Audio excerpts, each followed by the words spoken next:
이 시간으로 한번 말씀 제목을 한번 따라 하도록 하겠습니다. 함께 읽겠습니다. 새로운 피조물이라는 말씀 제목을 가지고 말씀을 나누고자 합니다.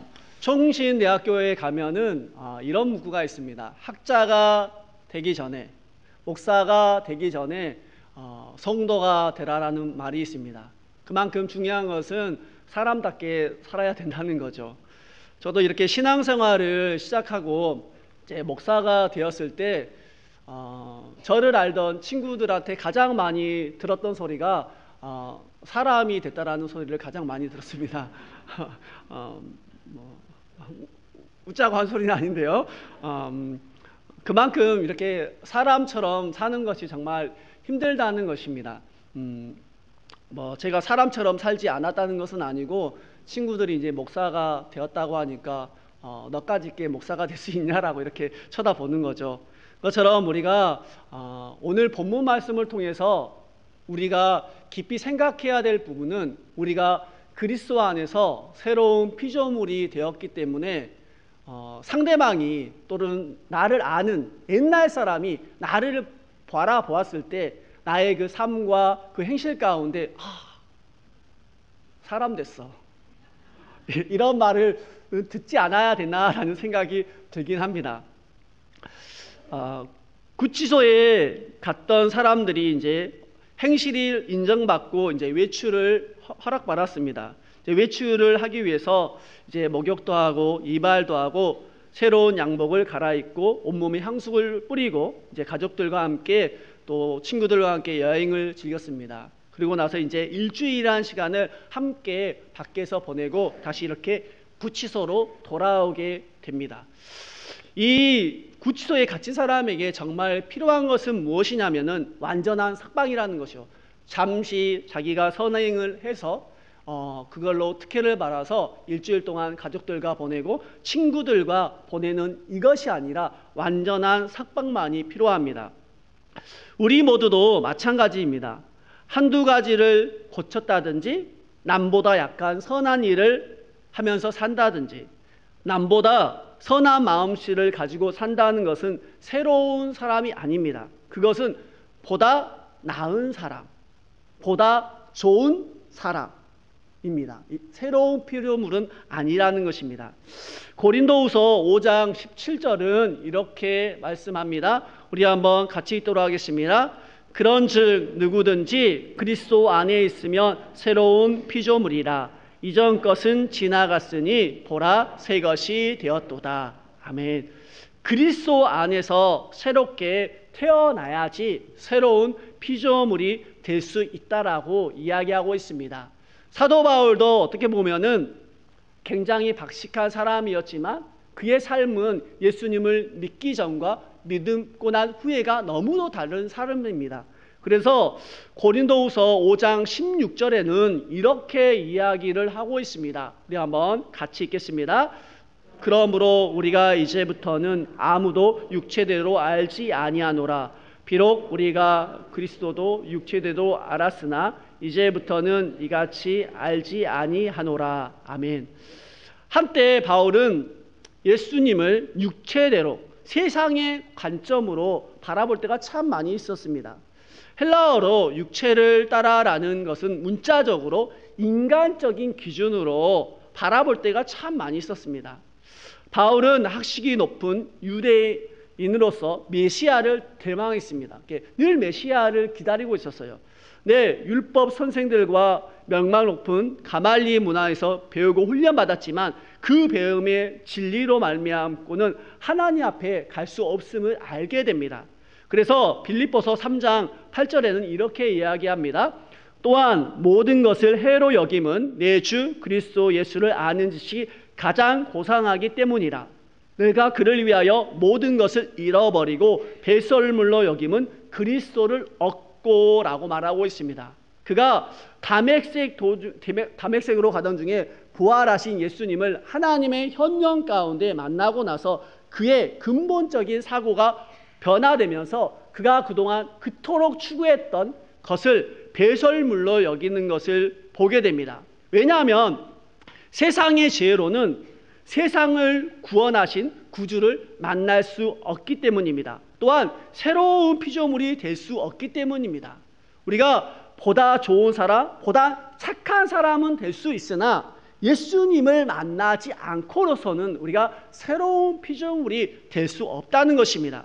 바울은 다메섹 도상에서 빛 가운데 하나님의 현현 가운데 하나님을 만나고 더 좋은 사람으로 바뀌었던 것이 아니라, 더 착한 사람으로 바뀌었던 것이 아니라 그의 삶에 전반적인 변화가 일어나면서 새로운 피조물이 되는 것을 보게 됩니다. 예수님과의 인격적인 만남만이 예수님께서 십자가에서 성취하신 일이 자신의 생애에 비추어 재평가가 될 수 있습니다. 다시 말해서 우리가 예수님을 인격적으로 만난 사람만이 새로운 피조물이 될 수 있다는 것입니다. 그래서 고린도후서 5장 17절에서는 이렇게 기록되어 있습니다. 다시 한번 읽겠습니다. 그런즉 누구든지 그리스도 안에 있으면 새로운 피조물이라. 이전 것은 지나갔으니 보라 새 것이 되었도다. 아멘. 그리스도인들은 개혁이나 재교육을 받는 존재가 아닙니다. 그리스도 안에서 그리스도와 근본적으로 연합되어 살아가는 존재가 될 때 재창조가 되는 존재가 될 수 있는 것을 보게 됩니다. 단순히 마음을 고치는 수준이 아니라 새 주인 아래서 전혀 다른 인생을 살아갈 수 있다는 거죠. 우리가 도둑질을 하고 때로는 우리가 나쁜 짓을 해서 그것을 이제 드러나서 이제 경찰서에 가서 때로는 이제 제 그 평가의 기준에 따라 구치소를 가게 됩니다. 구치소를 가게 되면 왜 구치소를 보내는 거죠? 그 사람을 좀 더 나은 사람을 만들기 위해서 참 보낼 때가 참 많아요. 가서 너가 이제 좀 반성 좀 하고 이제 좀 착하게 좀 변화돼서 나와라라고 할 때가 참 많이 있습니다. 그런데 그 기대와는 다르게 구치소에 들어가면 더 나쁜 짓을 많이 배우고 나올 때가 참 많이 있습니다. 그것처럼 우리가 어떤 것을 한다고 해서 그 사람이 완전하게 바뀌는 것은 힘들다는 것입니다. 조금 나은 사람, 조금 더 좋은 사람은 될 수 있으나 새로운 피조물은 될 수 없다는 것입니다. 그래서 본문에서 말하는 새로운 피조물이란 이런 뜻을 가지고 있습니다. 우리 한번 함께 읽도록 하겠습니다. 시작. 예수 그리스도와 영적으로 하나가 된 사람을 의미합니다. 새로운 피조물이 되었다는 것은 예수 그리스도를 영접하고 새로운 사람이 되었다는 거예요. 그리스도와 영적으로 하나가 되었다는 것입니다. 다시 말해 조금 더 쉽게 말을 하면은 나의 주인을 예수님으로 고백하는 거예요. 나의 삶을 예수님 앞에 드리는 것입니다.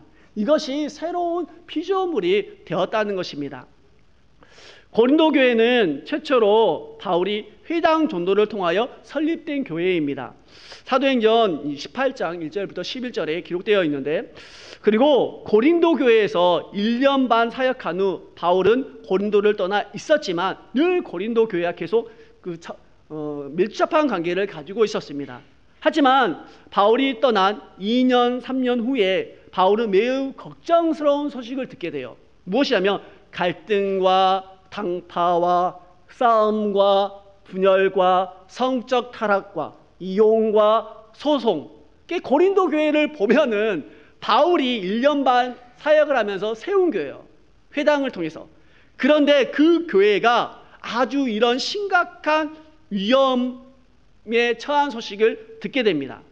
이에 바울은 사도의 권위로 분열과 불일치를 진정시키고 교회의 질서와 균형을 잡으려고 또 교회들에게 화목을 하게 하기 위해서 이 고린도 후서를 그들에게 전달하면서 그들에게 끊임없이 말했던 것은 뭐냐면, 너희들이 갈등하고 당파, 싸움, 분열, 분쟁, 성적 타락, 이혼, 소송 이런 가운데 너희들은 화목할 것을 강조하고 있다는 것입니다.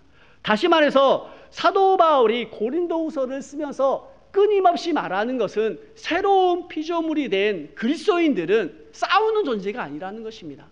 화목하게 지내야 된다는 것을 끊임없이 이야기하고 있다는 것입니다. 그래서 고린도후서 5장 18절은 이렇게 기록하고 있습니다. 우리 한번 같이 읽겠습니다.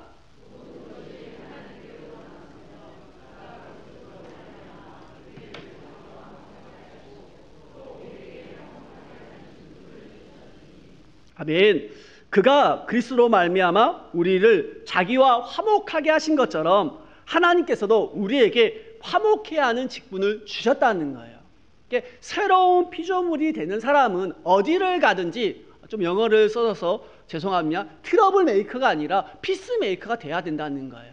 내가 들어가는 곳에 만약에 분열과 싸움과 당파 또 많은 문제가 있다면 내가 들어가면 그것이 화목하게 바뀌어야 된다는 거예요.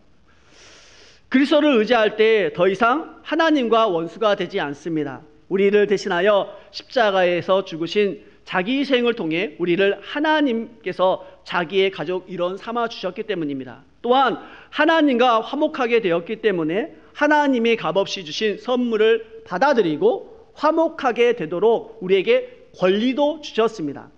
우리에게 새로운 피조물이 되는 그런 특권도 주셨지만 또한 우리가 할 수 있는 권리가 뭐냐면 그 권리를 통해서 세상 사람들과 화목하게 지내라는 거예요. 서로.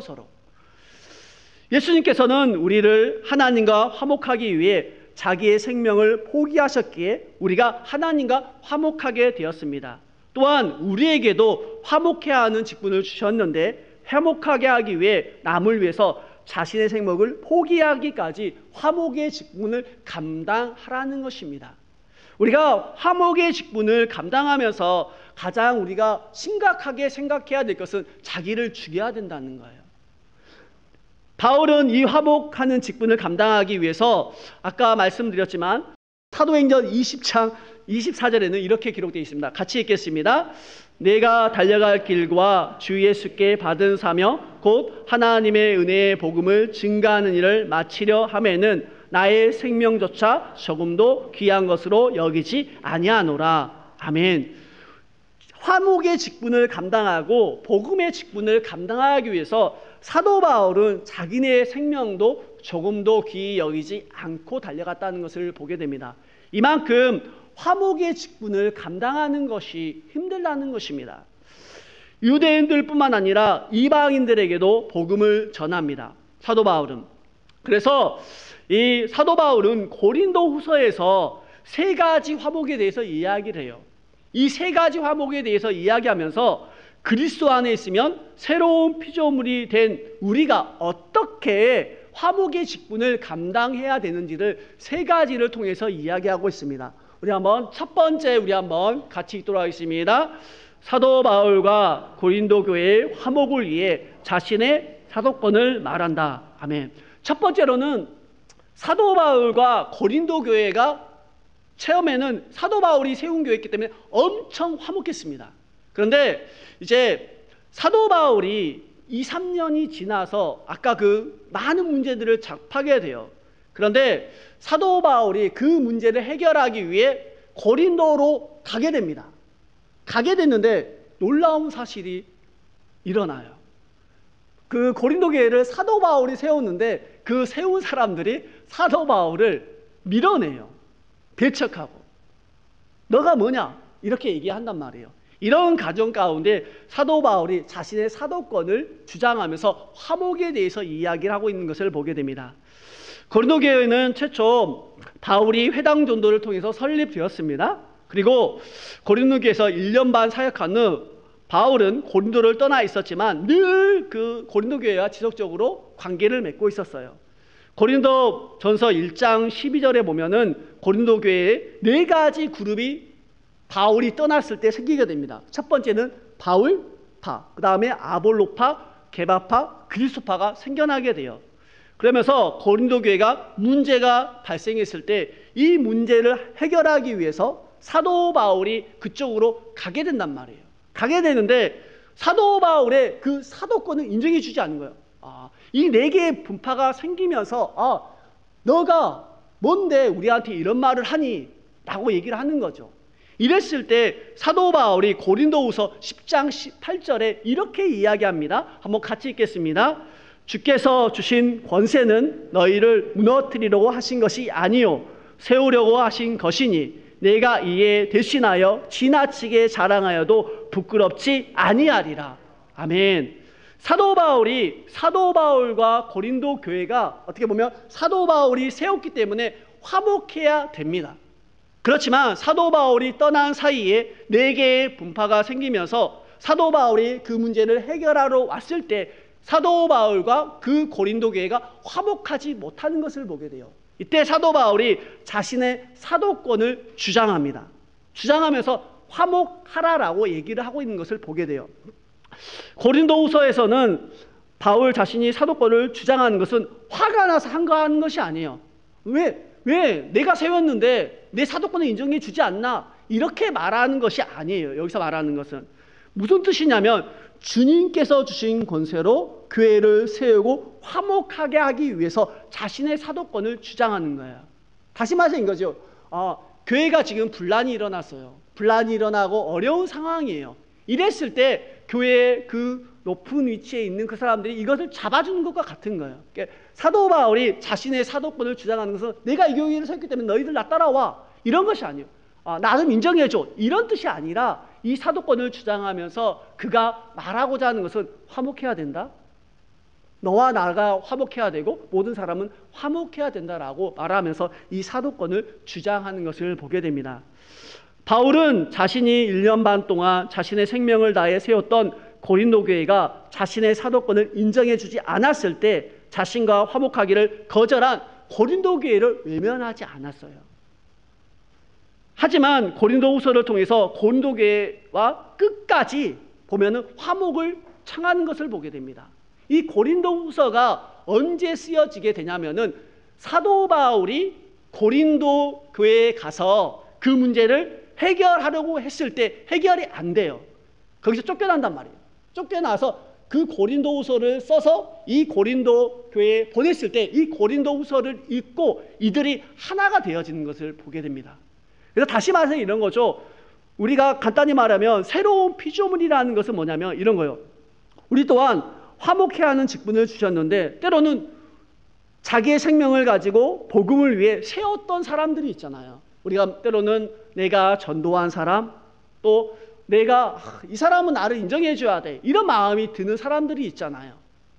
그런데 이런 사람들이 때로는 자신과 화목하기를 거절할 때가 있단 말이에요. 그러면 이 사도 바울은 어떠냐면 나 몰라, 이렇게 말한 것이 아니에요. 끝까지 자기를 외면했던 그 고린도 교회에게 고린도후서를 써서 보내면서까지 화해를 요청하고 화목하기를 요청하는 것을 보게 됩니다. 때로는 우리도 사도 바울처럼 하나님 앞에 내가 세웠던 사람들, 또 저 사람은 나를 인정해 줘야 돼 라고 말하는 사람이 자신과 화목하기를 거절할 때가 있을 것입니다. 그럴 때 우리가 이 사도 바울의 마음처럼 끝까지 그 사람과 화목을 청하면서 살아가야 된다는 것입니다. 사도 바울은 나를 하나님과 화목하기 위해서 자신의 아들 예수 그리스도를 내어주신 그 사랑으로 끝까지 고린도 교회와 화목을 청하면서 살아갔던 것을 보게 됩니다. 때로는 우리의 삶 가운데서도 이런 사도 바울과 같은 상황이 처할 수 있을 것입니다. 그럴 때마다 사도 바울처럼 먼저 상대방이 나에게 화해를 요청하기를 바라는 자들이 아니라 먼저 다가가서 화해를 요청하는 우리 모든 성도들 되시기를 간절히 축복합니다. 두 번째로는 우리 한번 같이 읽도록 하겠습니다. 성도와 성도의 화목을 위해 구제 헌금을 말한다. 구제 헌금을 요청한 장에 앞서 사도권을 얘기합니다. 그리고 나서 이제는 사도 바울은 예루살렘 성도들을 위해 연보, 헌금의 문제를 얘기를 하고 있어요.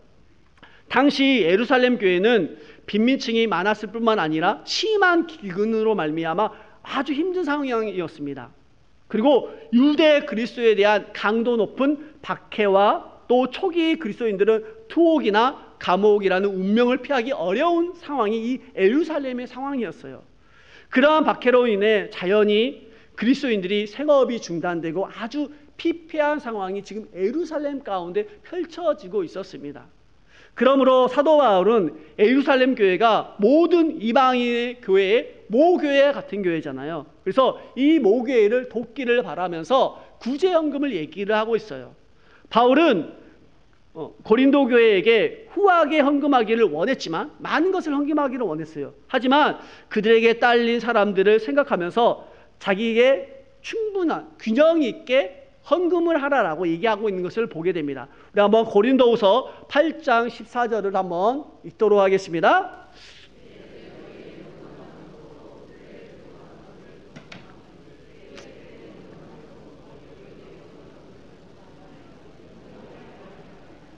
아멘. 바울이 이렇게까지 예루살렘 교회를 구제하라고 말하는 이유가 있어요. 왜냐하면 예루살렘 그리스도인들의 가난은 이방인 성도들에게 새로운 인식의 기회로 삼기 위해서였습니다. 왜냐하면 예루살렘 교회는 어떤 생각을 가지고 있었냐면은 늘 이방 교회에 대해서 저들은 아직도 뭔가 부족해. 아직도 저들은 예수님을 믿는지 안 믿는지 잘 모르겠어. 이렇게 긴가민가한 이런 상황이에요. 이런 상황 가운데 바울이 그 새롭게 태어난 이방 교회에게 구제헌금이라는 것을 이야기하면서 이 구제헌금을 모아서 예루살렘 교회에 갖다 주면서 어떤 생각을 가지게 했었냐면은 이 예루살렘 교회들이 갓 태어난 그 이방 기독교에 대해서 새로운 인식을 하기 위해서 이런 구제 헌금을 요구하는 것을 보게 됩니다. 헌금을 주고받는 행위는 교회 전체를 연결시키는 역할을 했을 뿐만 아니라 상대방을 서로 의지하게 했습니다. 이방인들은 구원의 놀라운 소식에 대해 유대 그리스도인을 의지했으며 유대인들은 재정적 지원을 받으면서 이방인들을 서로 의지하게 되었습니다. 교회는 하나님이 주신 자원으로 서로 도우면서 살아야 합니다.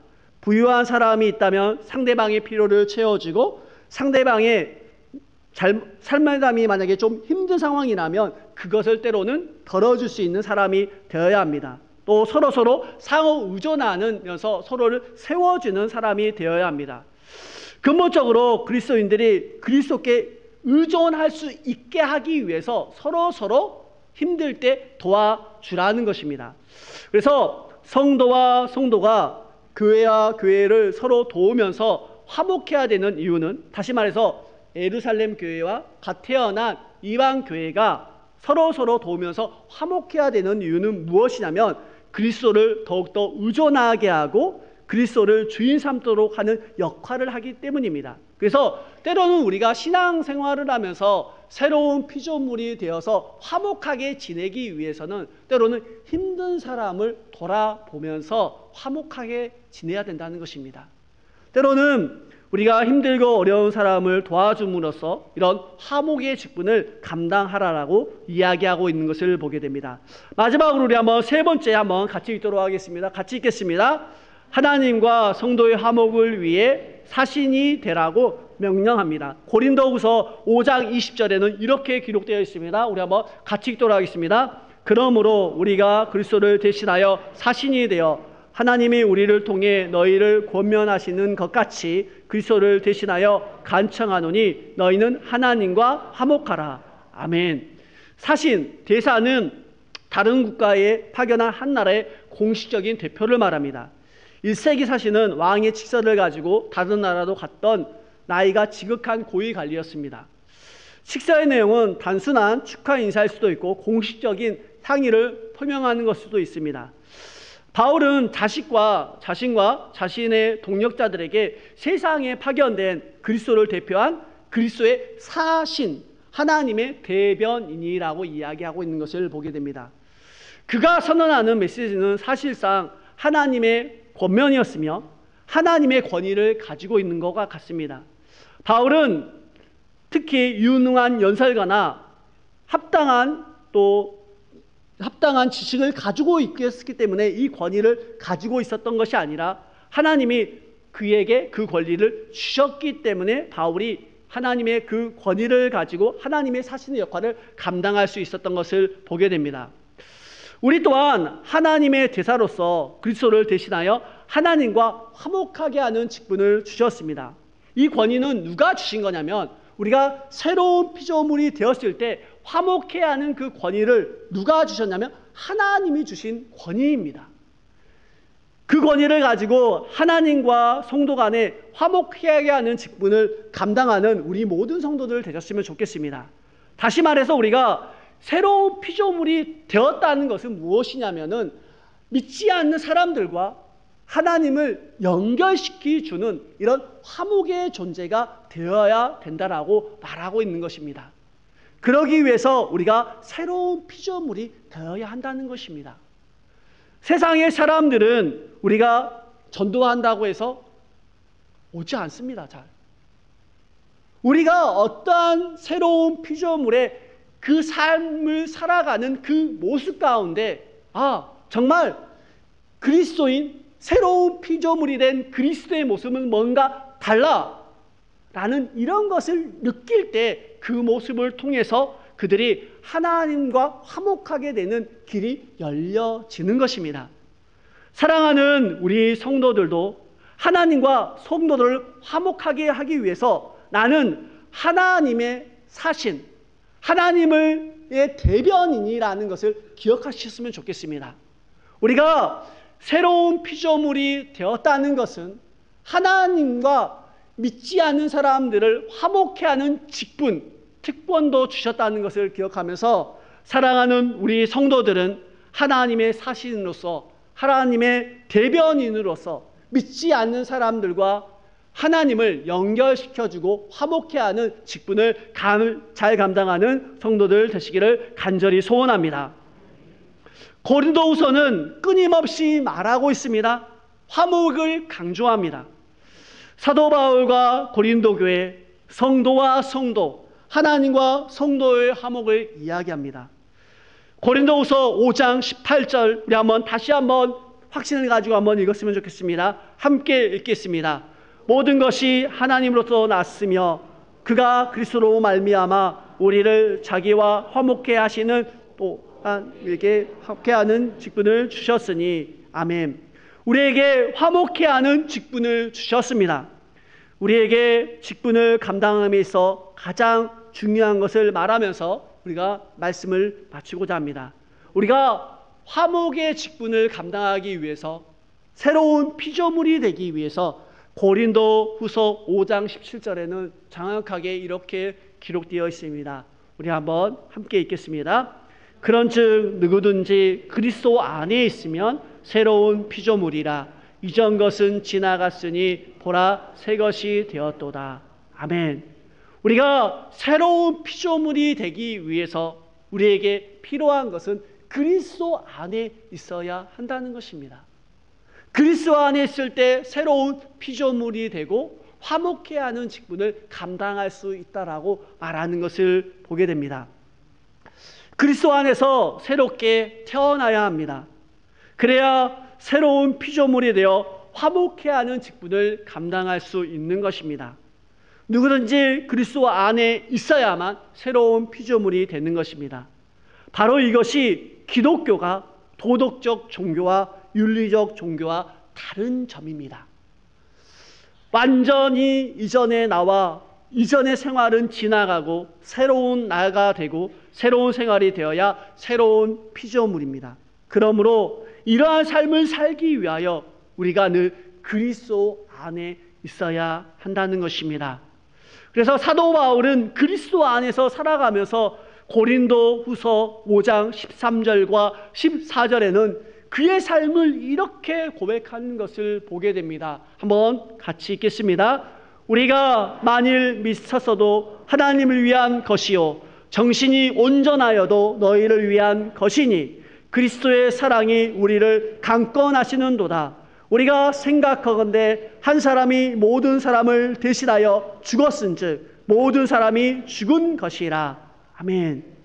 사도 바울은 미쳐도 하나님을 위해 미치라고 얘기하고 있고 그리스도의 사랑이 자신을 강권한다라고 얘기하고 있습니다. 예수 그리스도가 하나가 되고 예수 그리스도를 나의 주시 삼고 그의 사랑에 미치고 그의 사랑이 우리를 강권할 때 우리가 새로운 피조물이 될 수 있으며 화목의 직분을 감당할 수 있는 것입니다. 그 사랑이 우리를 강권할 때 모든 상황과 환경, 만남 속에서 화목의 직분을 감당할 수 있을 것입니다. 사랑하는 우리 성도들은 그리스도 안에서 새로운 피조물이 되어 화목해 하는 직분을 감당하기 위하여 여러분이 미쳐도 죽을 하나님을 위해서 미치고 그리스도의 사랑이 여러분의 삶을 늘 강권하는 삶이 되시기를 간절히 축복합니다.